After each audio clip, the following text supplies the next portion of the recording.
नर्मदा के दक्षिण तट पर भट्ट्याण नाम का गांव है, जहां पर संत शिरोमणि सियाराम बाबा निवास करते हैं। बाबा की सुंदर मड़ी है, आश्रम बना है छोटा सा। ऐसे निर्मल संत, निर्मोही संत और तत्वदर्शी संत महाराज, जिन्होंने भक्ति की अलख जगाई, माता नर्मदा की अनन्य भक्ति करी। कहते हैं सियाराम बाबा सन 1955 में ग्राम भट्ट्याण में आए थे। उस समय बाबा जी की आयु लगभग 20 से 22 वर्ष के आसपास थी। जैसे ही बाबा भट्ट्याण नगरी में आए, उस समय बाबा मौन व्रत धारण किए हुए थे।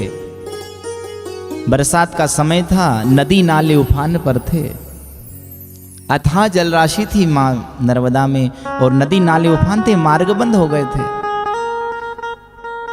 मात्र शरीर पर एक लंगोटी धारण थी बाबा के।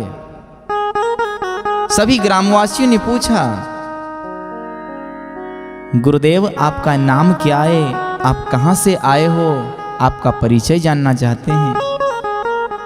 बाबा मौन व्रत धारण किए थे, बोलते नहीं थे उस समय, केवल हाथ जोड़कर सबसे सियाराम कहा। तभी से ऐसे संत शिरोमणि का नाम सियाराम बाबा हुआ महाराज।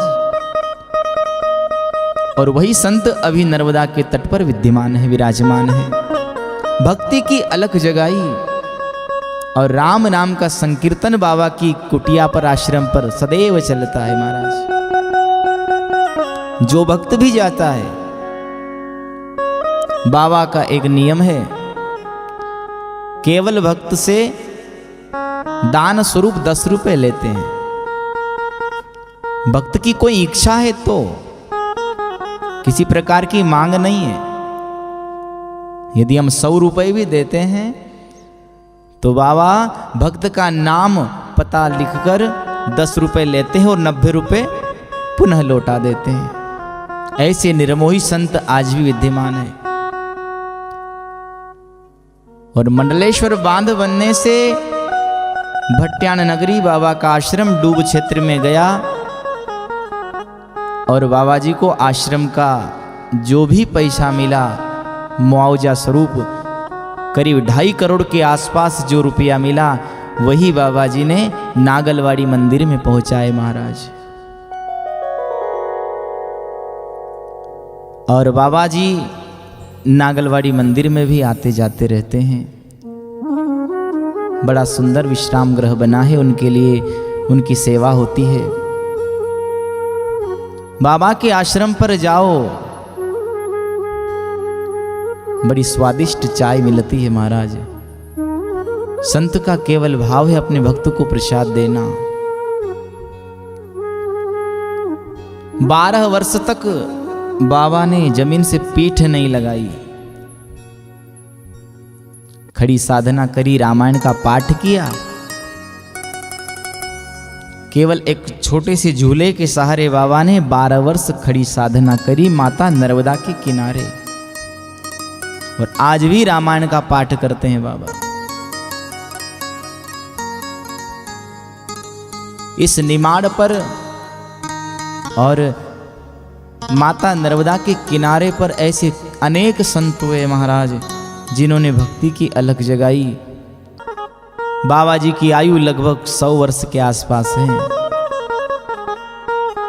और माता नर्मदा का यहाँ मनोरम दृश्य है। और इसी भट्ट्याण नगरी में एक गौधारी घाट है। एक ब्राह्मण था जिसके हाथों गौ माता की मृत्यु हो गई, गौ हिंसा का पाप लगा। वही ब्राह्मण एक महात्मा के पास गए जिसका नाम था शिष्ट मुनि। महात्मा जी से प्रार्थना करी, गुरुदेव मैं ब्राह्मण हूं, गौपालक हूं, मेरे हाथों गौ माता की मृत्यु हो गई, गौ माता का पाप मेरा पीछा नहीं छोड़ता। मुनिराज गौ माता के पाप से मैं कैसा निवृत्त होऊंगा, मुझे आप कोई उपाय बताओ। शिष्ट महात्मा ने उस ब्राह्मण को एक पीपल की सूखी लकड़ी दी। कहा, ब्राह्मण देवता, इस सूखी लकड़ी को लेकर जाओ, हर तीर्थ में स्नान करना, सूखी लकड़ी को भी जल में डुबोना, और जहां ये सूखी लकड़ी हरी भरी हो जाए, इसमें 7 पत्ते निकल आए पीपल के, बस समझ जाना कि तुम्हारा पाप वहां समाप्त हो गया है। और जो पीपल की लकड़ी हरी होगी, पीपल के 7 पत्ते उसमें निकलेंगे, उन्हीं पीपल के पत्तों को तोड़ लेना और किनारे पर रोप देना। भगवान शिव का ध्यान करना। महात्मा जी को प्रणाम किया और उनके द्वारा सूखी लकड़ी लेकर वही ब्राह्मण चला।